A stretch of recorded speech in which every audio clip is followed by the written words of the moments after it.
Mr. Mikey Pullman, everybody!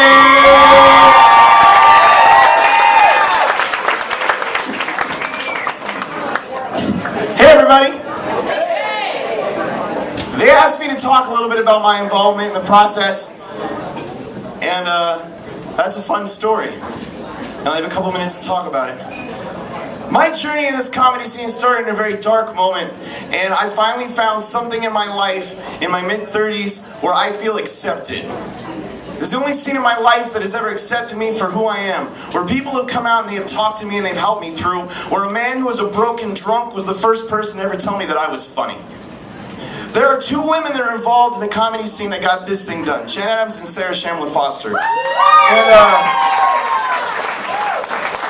They are both funny, smart, and driven women, and I have tried to help them both with many projects, and this right here is the best the comedy scene in Boise has ever been. I want you to look around the room and I want you to accept that. This is you guys. You guys are doing the thing that I love, and thank you very much for showing up. So when I was asked to be a part of this, I would have done anything. When we cast Josh to do the commercial that was online, when Dan made the website, it was just, everything was excitement. Everything has been building up these things for months. When I met my contestant, she could not be more different than me. Alicia's everything that I'm not. She's nice. People like her. She is full of the kind of life that you wish that you had. Every moment I've spent with this woman has been a moment of immediate friendship. She is open, she is generous. She has written her first half hour of material in less than a month. Wow. We have changed 40 or 50 emails. We are constantly in contact via text message. Sometimes she texts me at 1:30 in the morning and it's 6:30 in the morning. She's had several birthdays from her children, and on her own birthday we were at a fire pit surrounded by friends talking about stories so she could get some inspiration.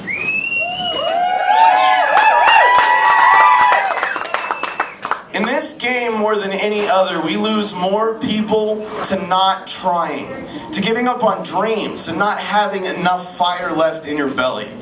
And I have had the pleasure to know a lot of great people in the comedy scene, but this woman right here has already been an inspiration to me. If I worked half as hard as she did, you would know what my name is. And you don't. At all. Thanks, people I paid to be here. I'm about to bring her to the stage, and I know she's going to get a warm welcome because out of everyone that is here, there are more people in this room that genuinely love Alisha than probably the rest of us put together, and I wish I had that in my life. So I'm going to continue to hang out with this woman in her journey. She plans to continue doing comedy. She plans to continue to impress you guys. She is my new favorite comedian and my new favorite friend. Please give it up for Alisha Donahue, everybody.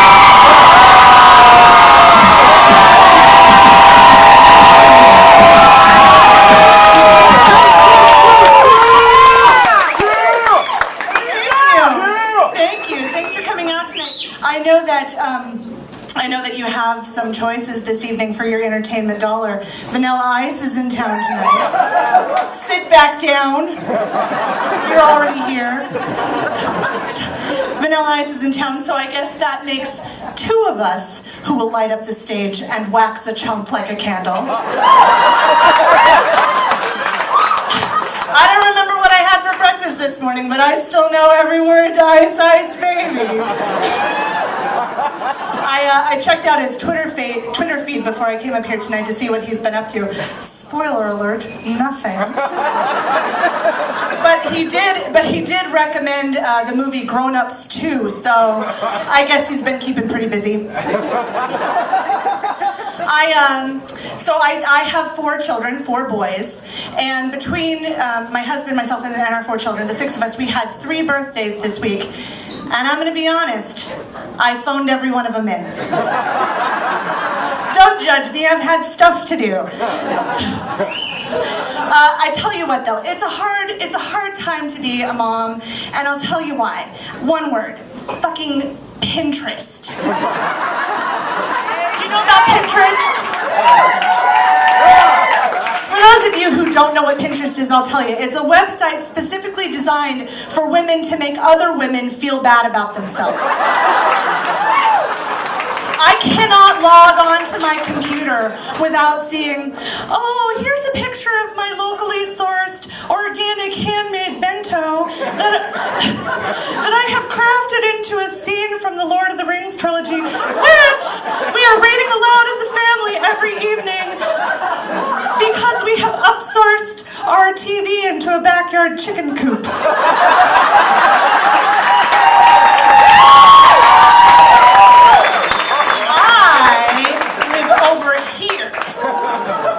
If you're one of my kids, you get an Oscar Mayer bologna sandwich in a plastic Albertsons bag. It would have been peanut butter and jelly, but I dropped it face down on the floor. I considered serving it anyway, but even I knew that there was too much dog hair to be acceptable.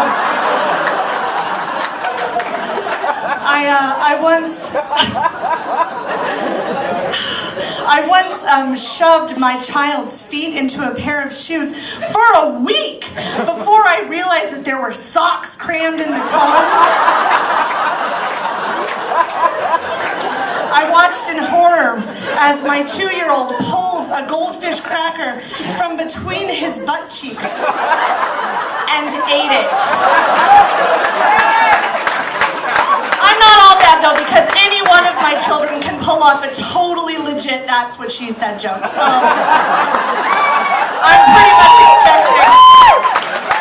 pretty much expecting the call from Time magazine with my Mother of the Year cover any day now. Look for this face on newsstands. So one of the hardest things about having 4 boys in particular is that they are locusts. They eat everything in sight, but there is one thing that they all know that they're not allowed to touch, and that is my Girl Scout cookies. I'm sorry about this, Dad. Fucking love Thin Mints. Okay. Here's how it works. I buy 4 boxes of Girl Scout cookies, Thin Mints, 4 boxes of Thin Mints a year. That is 112 Thin Mint cookies. 12 cookies per sleeve, 2 sleeves per box, and I ration them out to myself at a rate of 2 per week, plus the occasional cookie to share with a buddy. And when I run out, Girl Scout cookie delivery season has run around again. It's not OCD, it's a system. It works. When I was in college, I came home to discover that my boyfriend had eaten an entire sleeve of my Girl Scout cookies. Obviously, we are no longer together. There was one year, though, when I couldn't find any Girl Scouts, right? My usual dealer had quit selling. And I found myself driving in slow circles around elementary schools, looking for little girls like, hey.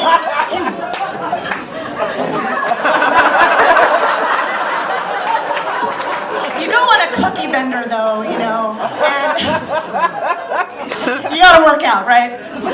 So I take this class at the YMCA called Body Jam. My ladies are in the house, and Dylan. And so I like this class because it really feeds my inner Beyonce.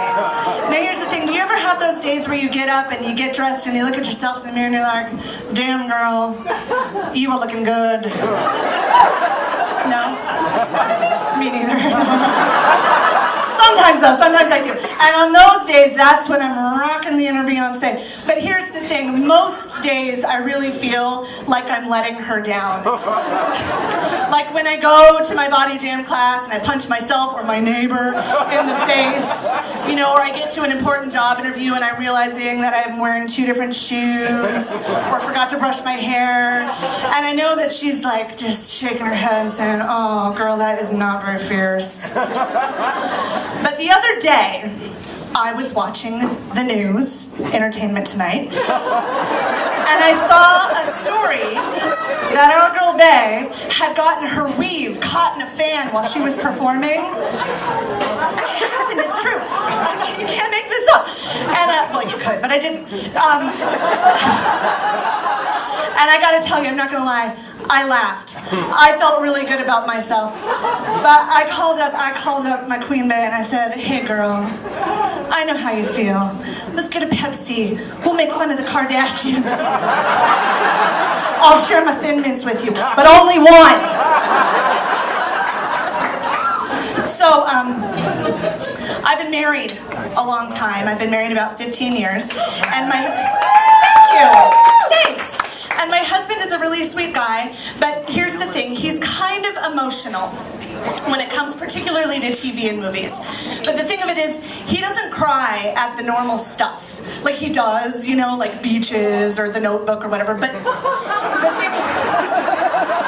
thing that really has us concerned is like the oddball stuff he cries at, like Star Wars, right? And he likes to use it as like a lecture opportunity, right? So it'll be like the end of Star Wars and Luke is holding Darth Vader's head and he's like, Darth Vader is just so proud of Luke for not turning to the dark side.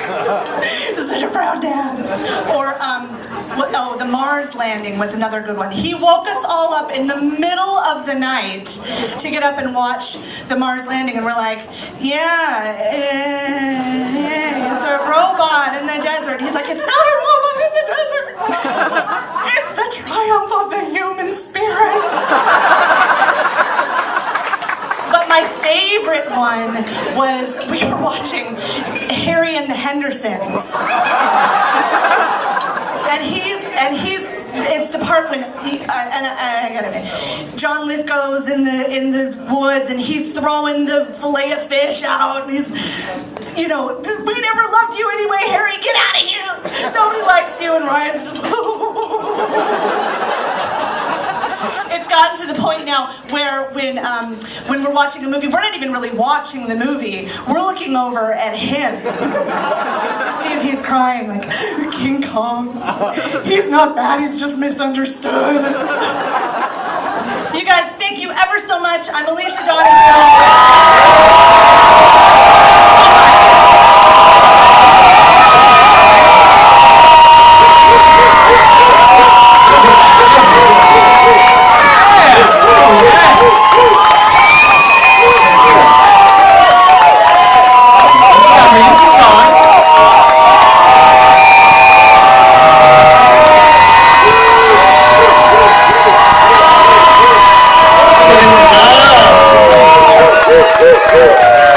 Apparently Arsenio Hall is in the house. Woo, woo, woo, woo, woo.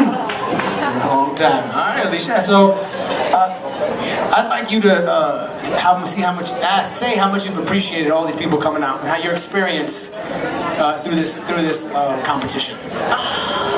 I have been overwhelmed by the support that I've received from all of you. The first night I came out, I was stunned. The second night, I was blown away. And now I don't even have words. This has been an amazing experience. It's been a learning experience. I've learned so much from Mr. Miyagi. I can paint a fence like you wouldn't even believe. But honestly, thank you all so much for your support. It has meant so much to me.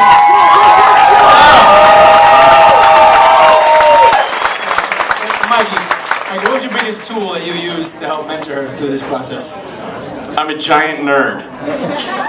Giant nerd. He's Mr. Miyagi, everybody. Mentored by a dead Asian man. Good for her. Give it up one more time for Alisha Donahue. All right. Judges, come here, step next to you so I'm turn. Come on, this is your stage, not mine. Miss Jen Adams, please.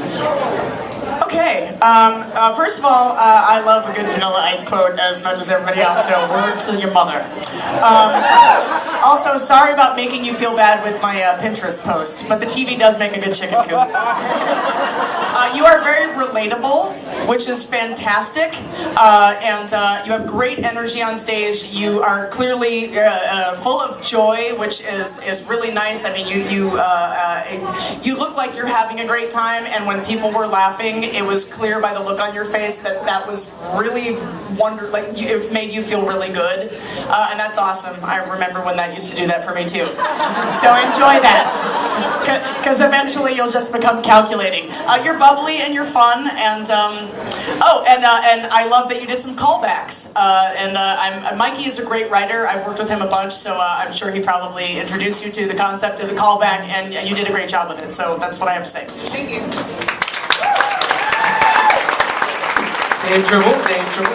Alisha, you had me at Thin Mints. I just want to know one thing. How many doors did you personally knock on in the last week? How many people here do you personally know? I know a lot of It's a these. big neighborhood you live in. Nice job. I can really only echo what Jen said. I mean, relatable, very relatable, and that's really important when it comes to this business more than any other. Is you need to step on that stage and make a contact with everybody. You did that here. Thank you. Thank you. Congratulations. Never having been on stage, I don't have anything, I can't speak from any experience like on that side, but having watched a lot of it from this side, I feel like sort of when you watch comedy, for me, there are two things that are sort of in play is like, is the comic funny, but even if he or she is super funny, if they're uncomfortable or weird on stage, it's not that fun to watch. Like, I don't care how funny the joke is, and there's something about you, and I know I told you last time, like, there hasn't been a good Roseanne for a long time, and clearly without the crassness. Please do not beat me up, we're friends. It's totally meant as a compliment. There are way too many of you here. A domestic goddess. Thank you, Jen, for saving me from myself. There's just something about your jokes that are so not only relatable, but like I just want to sit and listen to you for another half an hour. Like I just would love to kind of hang out. And clearly also to these people, I would like to listen to all of them. Also, you're obviously a well-loved person, and I get it. And Mr. Miyagi, whose real name is Mikey, I do know his name. You may get some sort of love by proxy at it. Listen, all of you people who came here to see Alisha, every single one of you, please go up and say hi and introduce yourself to Mikey at the end of this show. Aww. Yes? Thank you. Good job, Alisha. Give it up one more time.